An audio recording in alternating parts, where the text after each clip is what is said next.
Shampoo is better. I go on first and clean the hair. Conditioner is better. This is Billy Madison, one of Adam Sandler's most iconic characters. But that clip could have just easily have been Bobby Boucher or Happy Gilmore, or any of the other characters Sandler played throughout the mid-90s and early 2000s. Mama says that alligators are ornery because they got all them teeth but no toothbrush. They say that hindsight is 20/20. So in 2023, we can look back and recognize the simple key to Adam Sandler's successful career. He played the exact same character for a decade. Shut up! Before his rise to movie stardom, Sandler had a brief stint on The Cosby Show, performed in comedy clubs, and was a writer and performer on SNL. In the early 90s, he found himself in fever dreams like Shakes the Clown and cult classics like Coneheads and Airheads, but he was always sharing the spotlight with bigger names. He wouldn't find major success as a solo star until 1995, and from then until around 2005, he was on top of the world. Billy Madison?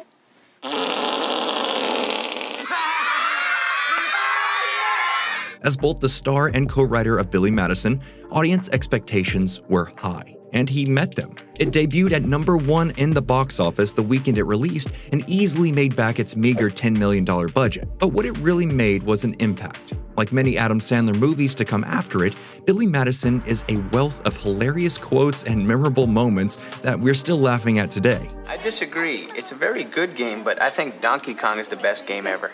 Donkey Kong sucks. You know something? You suck. Sandler definitely understood what he was there to do, and he did it flawlessly, which led to several more productions looking to recapture that magic. Happy Gilmore came out only a year later, receiving a somewhat kinder reaction from critics and still raking in almost $40 million at the box office. And The Wedding Singer pushed things even higher both critically and financially in 1998. But the true turn of the tides came with 1998's The Waterboy. H2O. Gatorade.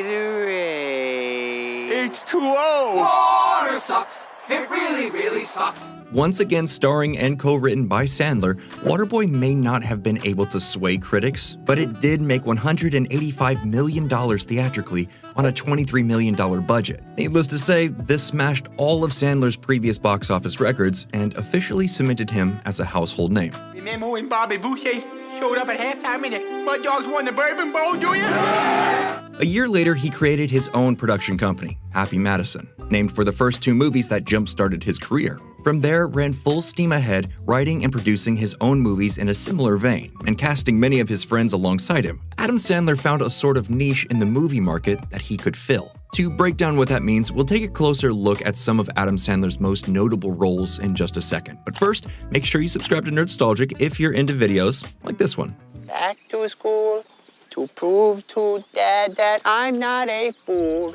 Billy Madison is the story of a well-intentioned, slightly obnoxious buffoon who repeats elementary school in the hopes of taking over his father's company. In the process, he meets a beautiful and intelligent teacher named Veronica Vaughn, Jackpot. who initially dismisses him until he proves himself to be a little more kind-hearted, and the two live happily ever after. Happy Gilmore is the story of a well-intentioned, slightly obnoxious buffoon who has to pay off his grandmother's debts by throwing down his hockey stick and picking up a golf club. In the process, he meets a beautiful and intelligent public relations director named Virginia Bennett, who initially dismisses him until he proves himself to be a little more level-headed. Slow down. I don't want to be more than friends.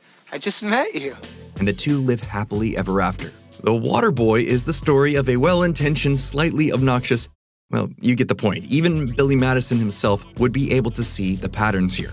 That's quacktastic. Practically everything about Sandler's most beloved movies is copied from another one of his successes. One could make the argument that this is par for the course when making comedy movies centered around one big star in the 90s. After all, every Robin Williams movie made use of his improv and impersonation skills, and Jim Carrey's movies were mostly just a framing device for his unbelievable physical comedy. But this idea is much more intense when it comes to Sandler. It's as though Sandler is playing a single character across multiple bizarre universes. Sure, one aspect of that character's personality might be further leaned into, but it is very much still the same character. He even tends to employ the same set of voices to every role he plays. Take Robbie Hart in The Wedding Singer, who is timid and soft-spoken. Why do you need to leave Ridgefield? We grew up here. Until a moment requires him to be full of rage. Once again, things that could have been brought to my attention yesterday! And compare him to Happy Gilmore, who is full of rage and irritation. I seen those finger paintings you bring home and they suck! Until a moment requires him to be soft-spoken. I'm sorry, babe. I didn't mean that. The character's core pillar of personality may be flipped, but the result is still essentially the same.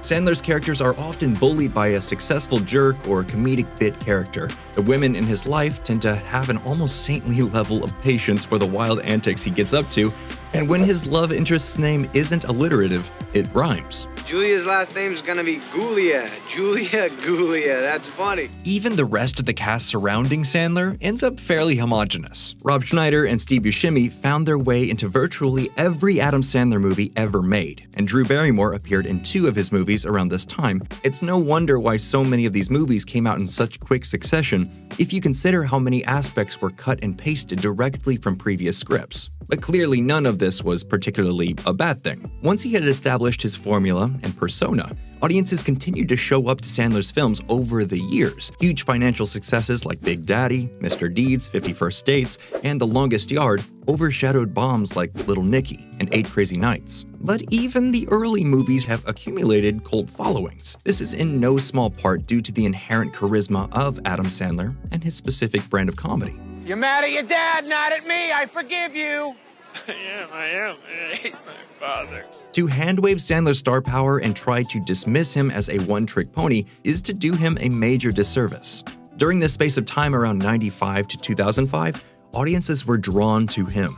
And so were other writers and directors. They understood that there was more to Sandler's performances than jokes and funny voices. Sandler found critical success with movies like 2004's Punch Drunk Love, where he was able to fully explore the deep sadness and loneliness that many of his more popular characters harbored under the surface. If there was ever any doubt, his role as Barry Egan proved that he was never a one-note actor, even if a lot of his movies post-2005 suggest otherwise. Also, I'm wearing a suit today because I had a very important meeting this morning and I don't have a crying problem. Okay. 2006's Click was the first Adam Sandler movie that fans and critics seemed to mutually dislike. Though it made a ridiculous amount of money, it became clear that times were changing, and so were the expectations of audiences. Sandler tried to pivot 2 years later with Don't Mess with the Zohan, a film that certainly can't be accused of featuring a carbon copy of his old characters. What it can be accused of, however, is being bad. Things only got worse from here with Pixels, the Grown Ups franchise, and the universally despised Jack and Jill. And that's not even mentioning his deal with Netflix that produced some of the lowest tier movies to date, which were all somehow widely successful. It seemed that the further away from the golden years he got, the worse his movies became. I disagree. In 2019, his starring role in Uncut Gems, which earned him a Best Male Lead in the Independent Spirit Awards, reminded a whole new generation of viewers that he is more than the guy who yells at children, tackles the elderly, and makes antiquated vacation comedies with his buddies. Both the serious and lighthearted versions of Adam Sandler have their place in Hollywood history. Perhaps we've grown tired of the latter in more recent years, but we wouldn't have one without the other. You like that, baby? Let him know where that came from, yeah! If Adam Sandler hadn't spent an entire decade playing the same character, garnering a massive fan base and raking in millions of dollars, he wouldn't have been able to work on projects like Uncut Gems.